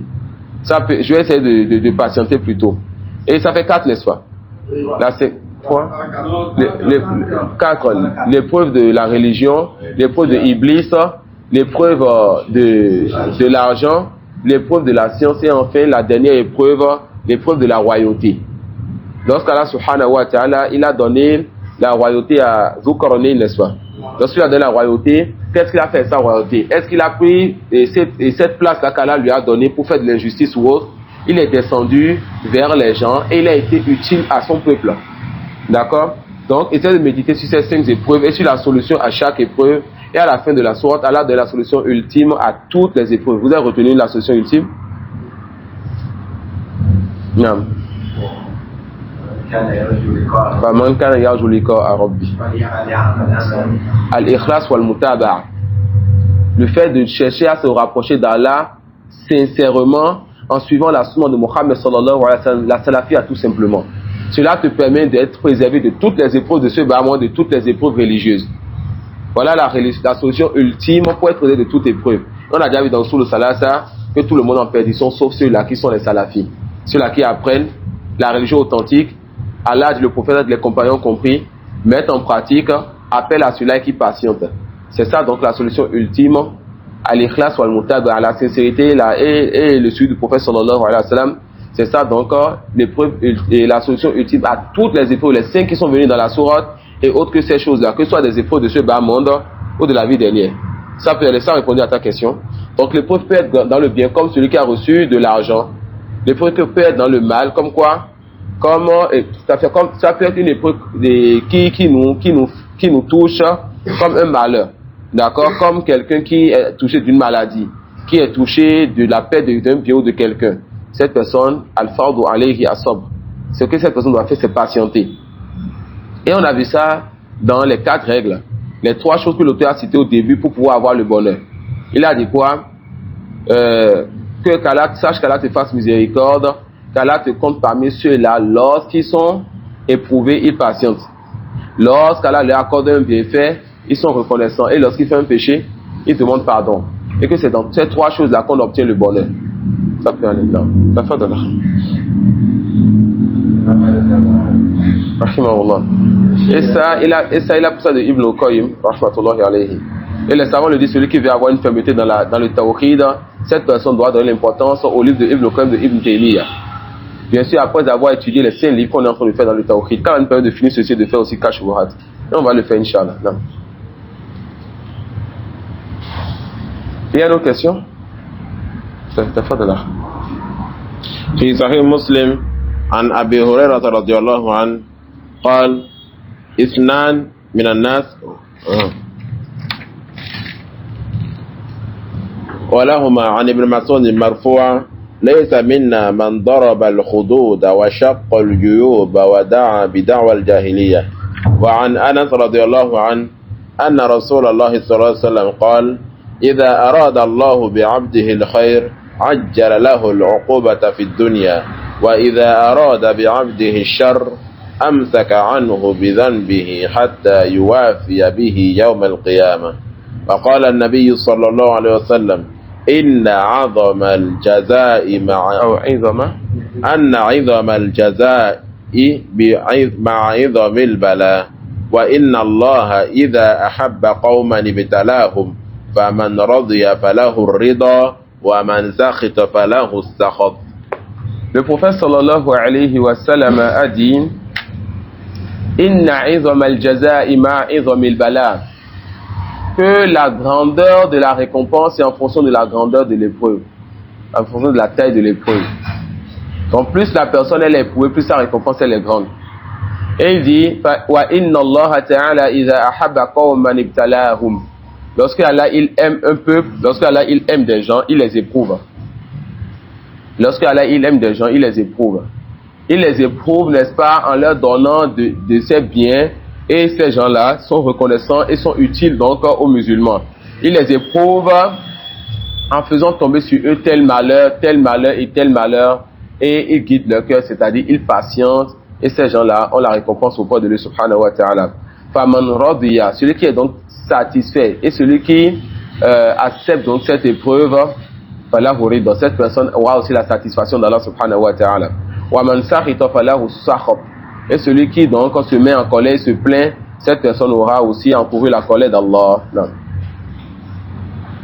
باب ما جاء في الرياء وقال الله تعالى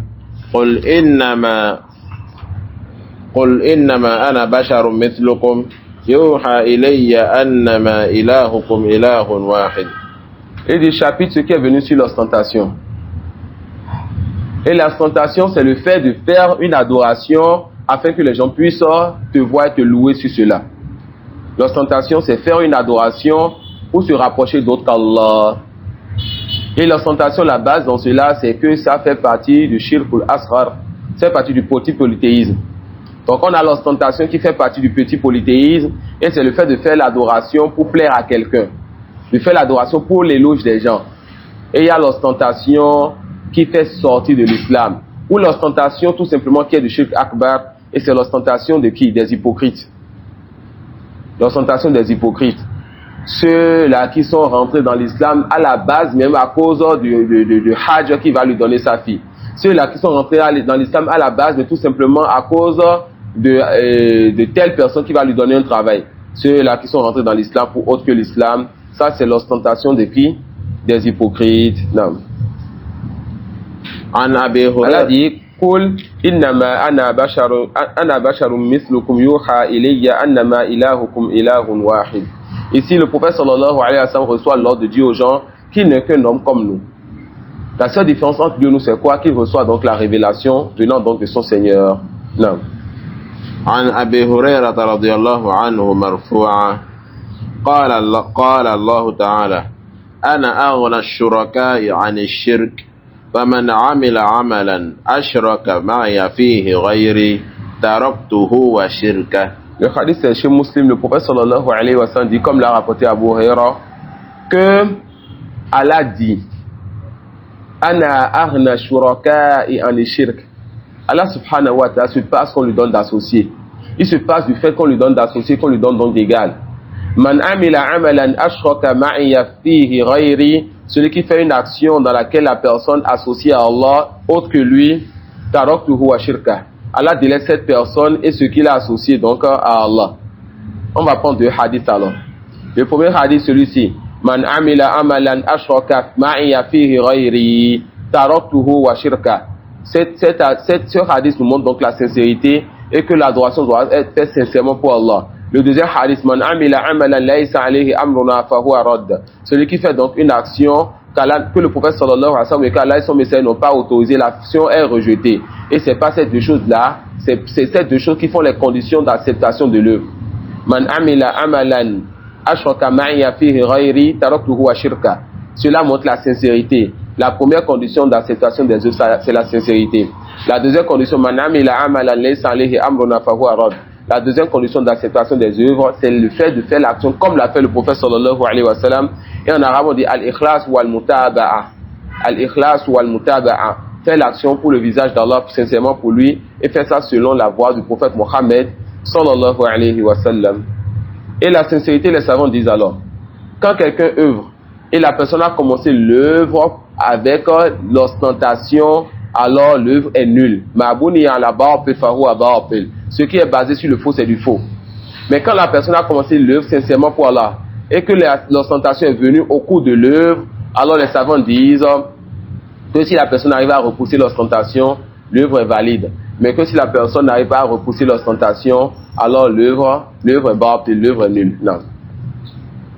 وعن أبي سعيد الخدري رضي الله عنه مرفوعا ألا أخبركم بما هو أخاف عليكم عندي من المسيح الدجال قالوا بلى قال الشرك الخفي يقوم الرجل فيصلي فيزين صلاته لما يرى من نظر رجل. Non.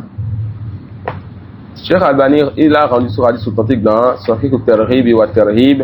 Le prophète sallallahu alayhi wa sallam dit, comme ça a été rapporté par Abi Mas'ud, ألا أخبركم بما هو أخوف عليكم عندي من المسيح الدجال. Est-ce que je ne vais pas vous informer de ce qui est, n'est-ce pas, ce dont j'ai plus peur pour vous que le Messie Dajjal, que le Dajjal? Il dit, et le Messie Dajjal, on l'appelle Dajjal parce qu'il ment beaucoup.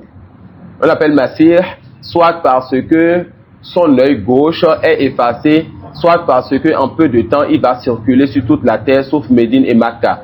Il va rentrer partout et atteindre tous les lieux de cette terre en peu de temps, sauf deux endroits, sauf Médine et Makkah.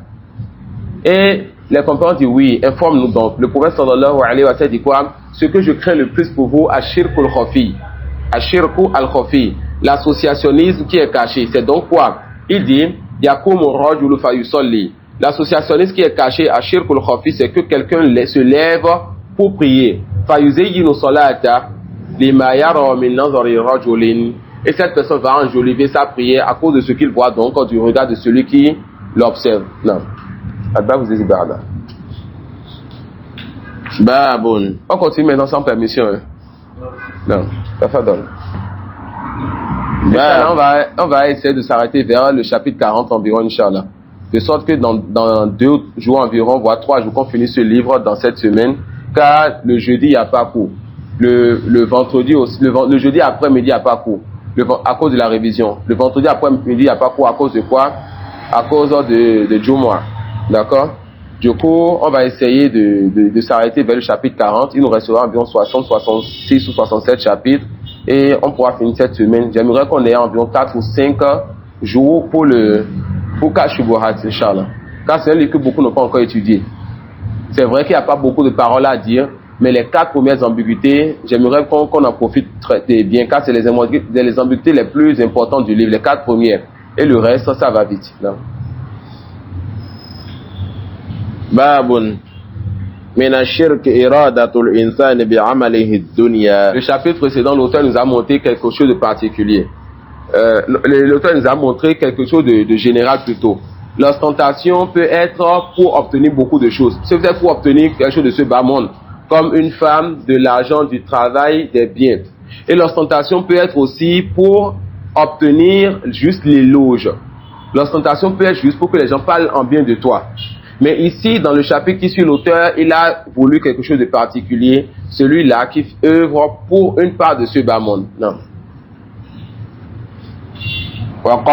وقوله تعالى من كان يريد الحياة الدنيا وزينتها نوفي إليهم أعمالهم فيها. Allah subhanahu wa ta'ala dit من كان يريد الحياة الدنيا وزينتها نوفي إليهم أعمالهم فيها.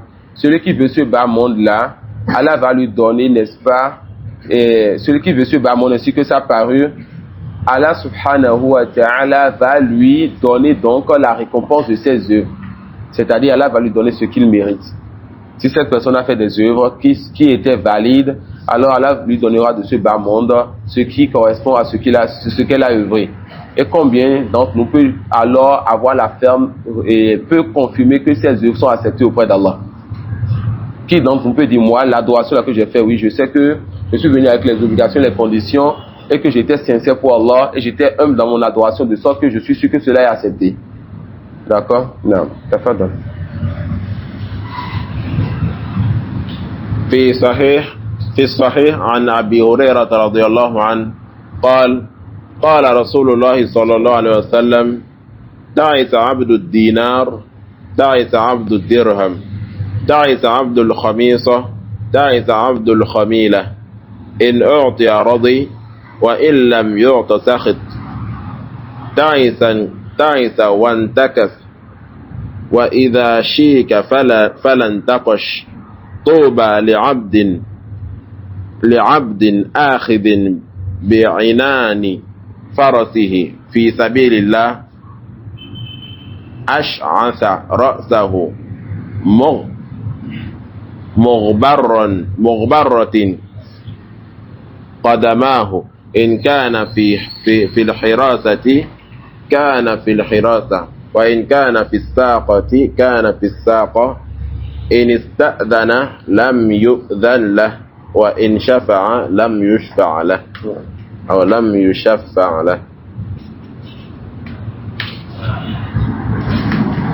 Le prophète sallallahu alayhi wa sallam, il dit Ta'isa abdud dinar, ta'isa abdud dirham, ta'isa abdul khamisa, ta'isa bu'dan lahu aw la'natullahi alayhi. Le prophète sallallahu alayhi wa sallam, donc, il est en train de montrer donc la situation de ceux-là qui sont serviteurs et esclaves de choses qui ne méritent pas cela. Abdud dinar, l'esclave donc de l'argent. Abdud dinar wa dirham, l'esclave de l'argent, des biens comme l'or, etc. Ta'isa abdul khamisa. Al khamisa, yani ici veut parler des tissus qui n'ont pas de valeur. Ta'isa abdul khamila. In u'tiya radiya wa in lam yu'ta sakhita. Ta'isa wa intakas wa idha shika falantaqash. Non? Tiens. Al-Khamisa. C'est des tissus qui ont de valeur. Al-Khamisa, je vais recopier cela. Al-Khamisa, le frère dit des tissus qui ont de valeur. D'accord? Iza shika falantaqash. Tuba li abdin akhidin bi'inani farasihi fi sabilillahi ash'ata ra'suhu mughbarratin qadamahu in kana fil hirasati kana fil hirasa wa in kana fis saqati kana fis saqa in ista'zana lam yu'zan lah wa in shafa'a lam yushaffa. Le prophète sallallahu alayhi wa sallam, il montre donc la situation médiocre donc de ces gens-là qui se sont attachés aux biens éphémères de ce bas monde, que ce soit des vêtements, que ce soit de l'argent, que ce soit des montres, que ce soit de la femme, quel que soit donc ce bien-là. Le prophète sallallahu alayhi wa sallam montre que ces gens-là, ils sont dans une situation qui n'est pas louable. Ensuite, il va montrer à l'opposé de ces gens des serviteurs qui ne sont connus de personne. Des serviteurs qui, lorsqu'ils prennent donc leur monture pour aller faire la guerre, ils n'ont pas forcément de quoi s'enjoliver ou bien de quoi être comme les autres. Vous les voyez avec la poussière dans les cheveux qui ne sont pas bien entretenus. Vous voyez ces serviteurs, quand on leur demande de rester derrière, ils sont derrière. On leur demande de rester devant, ils sont devant. Et quand ces serviteurs demandent permission, personne ne allait donc leur donner permission. Si l'un d'entre eux venait donc pour demander la femme de quelqu'un, on ne le connaît pas. Ces personnes-là, le prophète sallallahu alayhi wa sallam dit Touba lahu. D'accord? Ces personnes, le prophète sallallahu alayhi wa sallam, il dit Touba lahu. Et Touba, les savants disent que ça c'est une bonne annonce qu'on fait donc à la personne. Les savants disent que ça c'est une bonne annonce qu'on fait donc à cette personne. Ça c'est des serviteurs pieux d'Allah. Ça c'est les vrais wali d'Allah. Des gens, vous les voyez, ils ne sont connus auprès de personne. Des gens, vous les voyez, vous dites cette personne, si elle se rapproche de moi, je ne vais pas donc me rester devant elle. Mais le prophète sallallahu alayhi wa sallam dit quoi? Que cette personne-là reçoit donc la bonne annonce. Non.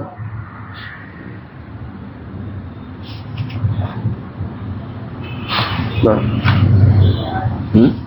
Album. Non, c'est fatigué. Inch'Allah, ajoutons encore 3 chapitres. Wa alaykum salam.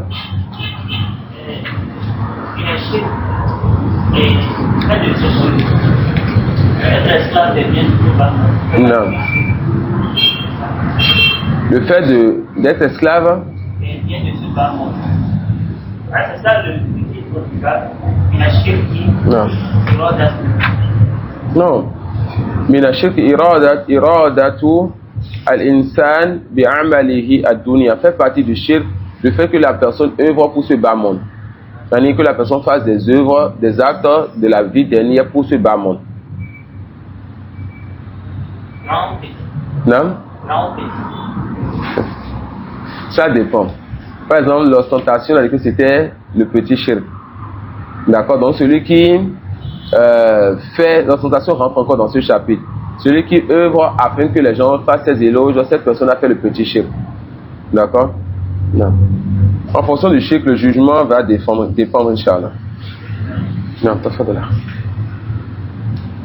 باب من أطاع العلماء والأمراء في تحريم ما أحل الله وتحليل ما حرم الله فقد اتخذهم أربابا. Non. Et on a déjà vu ceci dans Usul al-Thalatha plus d'une fois, que le fait de prendre donc les savants, comme seigneurs en dehors d'Allah, c'est le fait de les obéir dans ce cas-là interdit. Quand Allah dit halal, ils disent haram. Quand Allah dit haram, ils disent halal. Donc l'auteur il dit quoi? Man ata'a al-ulama wal-umara fi tahrim ma ahalla Allah wa tahlil ma harrama Allah faqad ittakhadhahum arbaban min dunillah. Celui qui obéit aux savants ou qui obéit donc aux dirigeants en rendant interdit ce qu'Allah a rendu permis halal ou en rendant halal permis ce qu'Allah a rendu interdit, cette personne a donc pris donc ces savants et ces dirigeants là comme seigneur, donc comme divinité en dehors d'Allah subhanahu wa ta'ala. وقال ابن عباس رضي الله عنهما يوشك أن تنزل عليهم حجارة من السماء أقول قال رسول الله صلى الله عليه وسلم وتقول قال أبو بكر وعمر. نعم. وقال أحمد بن حنبل Ibn Abbas, là, n'est-ce pas, il expliquait donc aux gens les rituels du Hajj. D'accord? Al-Ifrad, Al-Tamattu', Al-Kiran. Et il montrait lequel des trois catégories de Hajj est meilleur. Tous les trois catégories de Hajj, que ce soit Al-Ifrad, Al-Kiran et Al-Tamattu', cela est permis. Mais lequel donc des trois est meilleur? Ibn Abbas montrait aux gens que le meilleur donc dans ces catégories c'est quoi? C'est Al-Tamattu'. Et les gens répondent donc par l'avis de Abu Bakr et de Omar. Les gens répondent quoi, non? Apparemment le frère Abbas a une question. Les gens répondent donc par l'avis de Abu Bakr et de Omar qui contredit donc l'avis du prophète sallallahu alayhi wa sallam, car Ibn Abbas leur dit ce que le prophète sallallahu alayhi wa sallam il a choisi comme meilleur eux. Alors à Ibn Abbas de dire aux gens Yushiku an tanzila alaykum hijaratun minas sama. Peu s'en faut-il bien peu s'en est fallu donc que des pierres tombent donc de la tête du ciel sur vos têtes. Peu s'en est fallu que des pierres tombent donc du ciel sur vous. Aqulu qala Rasulullah sallallahu alayhi wa sallam wa taquluna qala Abu Bakr wa Omar. Je dis le prophète sallallahu alayhi wa sallam a dit et vous dites Abu Bakr et Omar ont dit. Voilà un compagnon qui dit à des gens, je vous dis que Mohammed a dit, vous dites que Abu Bakr et Omar ont dit, que dire de nos alphas et de nos oustas et des musulmans d'aujourd'hui. Quand tu dis le prophète sallallahu alayhi wa sallam a dit, il dit non, mais le mazhab a dit. Le prophète sallallahu alayhi wa sallam a dit, non, mais alpha a dit. Le prophète sallallahu alayhi wa sallam a dit, non, mais je pense, non, mais à notre époque, que s'en est fallu donc que des pierres tombent du ciel sur vous là. Le frère. Non, le frère à la base, vous avez une question?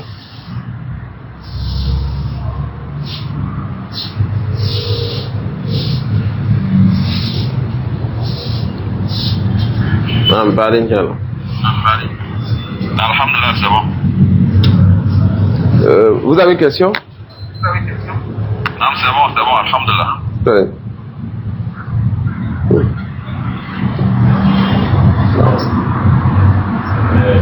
Est-ce qu'on peut faire un lien de ce hadith avec pendant la période de Torah de Jésus, il y a des instants là où on a dit que monsieur musulman a dit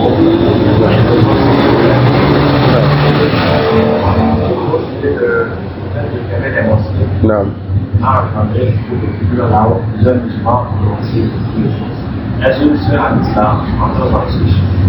Non. Qu'on appelle ce hadith, c'est un compagnon qui dit qu'il a un test sur quelque chose. Et les autres disent, non, nous on délaisse le test, on prend l'avis de Abu Bakr et de Omar. Ça peut aller. Ici, on est dans une situation, on appelle ça les nawazi. On est dans une situation où quelque chose, une épreuve a touché la communauté. Et quand des épreuves touchent toute la communauté, des choses qui n'ont pas eu de précédent, alors les savants font des efforts afin de donner un jugement en fonction de ce qui s'est passé. Et c'est ce que les savants ont fait. Ils ont alors dit qu'on ferme les mosquées à cause de ce qui se passait. D'accord? Alors il ne convient pas que quelqu'un vienne nous dire sinon que le prophète sallallahu a dit qu'il faut prier à la mosquée, que les hommes doivent prier à la mosquée. Ici, ça ne c'est pas la même chose. Je parle de ceux qui se sont opposés, c'est-à-dire ceux qui condamnent ces savants en disant... Qu'est-ce qu'on va leur dire? Qu'est-ce qu'on va dire donc à ces gens-là? Leur jugement. De ceux qui s'opposent aux savants, ils disent qu'on ne doit pas fermer les mosquées. Oui. Si c'est des ignorants, on leur dit que vous devez juste écouter les savants et ne pas débattre. Et si c'est des savants, alors on dira si ils ont fait des efforts qui quand même sont un peu justifiés, on dira que ça c'est leurs efforts, ils sont récompensés pour leurs efforts. L'ignorant, on lui interdit d'abord de parler et de contredire dans ce que le savant dit. On n'a pas besoin même de ce hadith. On interdit à l'ignorant de parler, voire même contredire l'avis d'un savant. Mais quand c'est un savant, on lui dit alors si tu as fait d'efforts, tu t'es trompé, mais tu es récompensé, Inch'Allah, pour tes efforts. Non. Ça fait de là. قال أحمد بن حنبل لقوم Je pense qu'on avait parmi les savants ceux qui s'étaient opposés à ça. Et ceux qui s'étaient même opposés au fait qu'on mette l'espace dans la prière. Non. C'était leur position. On les respecte, mais cette position, par rapport à la situation, la part des autres savants, on dit le cheikh, il a fait un effort d'interprétation, on espère pour la récompense, mais son avis n'est pas un avis qui est fort sur le sujet. Non. وقال أحمد بن حنبل رحمه الله عجبت لقوم عرفوا الإسناد وصحته يذهبون إلى رأي سفيان والله تعالى يقول فليحذر الذين يخالفون عن أمره أن تصيبهم فتنة الآية أتدري ما الفتنة؟ الفتنة الشرك لعله إذا رد بعض قوله أن يقع في قلبه شيء من الزيغ فيهلك. Subhanallah. L'imam Ahmad, il dit quoi? Qui s'étonne donc de certaines personnes qui connaissent la chaîne de transmission et l'authenticité donc des hadiths et qui vont vers quoi? Qui vont vers l'avis de Sofiane, qui était un grand savant de son époque. Quand le hadith est authentique, tu ne dois plus délaisser ça pour un mazhab ou bien pour un cheikh ou bien pour quelqu'un. Quand la vérité te parvient, tu ne dois plus délaisser cette vérité pour quoi que ce soit. Alors l'imam Ahmad s'étonne donc de ces gens-là qui connaissent donc l'authenticité du hadith et que le hadith est clair pour eux. Ensuite disent non, nous délaissons cela pour l'avis de qui? De Sofiane. Et il dit la parole d'Allah فَلْيَحْذَرِ الَّذِينَ يُخَالِفُونَ عَنْ أَمْرِهِ أَنْ تُصِيبَهُمْ فِتْنَةٌ. Que ceux-là qui contredisent donc l'ordre du prophète sallallahu alayhi wa sallam prennent garde à ce qu'une épreuve les atteigne. C'est quoi l'épreuve? Il dit Atadri mal fitna. Est-ce que tu sais c'est quoi l'épreuve? Il dit rahimallahu ta'ala al fitnatu ashirk. L'épreuve c'est le shirk. Celui donc qui contredit donc la vérité. Celui qui contredit donc les tests lorsque l'avis qui est prépondérant ou bien l'avis qui est le sawab, il n'y a pas de divergence sur Dieu lui vient, la personne, je prends quand même l'avis, le deuxième avis ou autre avis, malgré sa faiblesse, cette personne, on dit, on craint pour toi donc le shirk. Comment cela? L'imam Ahmad dit, la'allahu idha radda ba'da qawlihi an yaqa'a fi qalbihi shay'un min az-zayr. Il se peut que lorsque la personne rejette donc une part de la parole du prophète sallallahu alayhi wa sallam, que cette personne ait, n'est-ce pas, cette maladie-là et cette déviance qui rentre dans son cœur, et cette personne va périr. Non. عن عدي ابن حاتم رضي الله عنه أنه سمع النبي صلى الله عليه وسلم يقرأ هذه الآية اتخذوا أحبارهم ورهبانهم أربابا من دون الله الآية فقلت له إنا لسنا نعبدهم قال أليس يحرمون ما أحل الله فتحرمونه ويحلون ما حرم الله فتحلونه فقلت بلى قال فتلك عبادتهم رواه أحمد والترمذي وحسنه. Le hadith est rapporté par Ahmad de lui-même à Tirmidhi qui a rendu bon ce hadith. Le hadith a été authentifié par Cheikh Al-Albani rahimahullah ta'ala.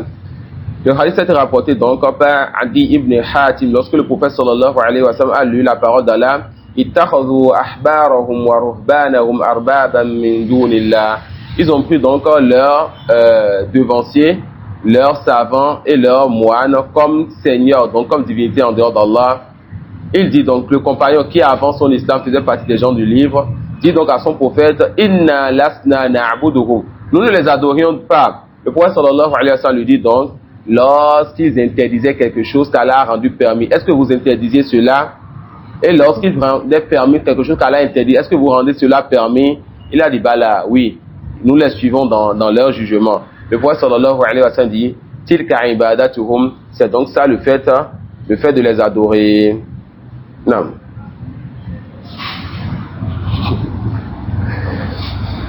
Taïb, khalas. لا واصل إن شاء الله. Khalas, Inch'Allah. Ça se sent qu'on a un peu pris. Qadarullah, on va continuer l'après-midi.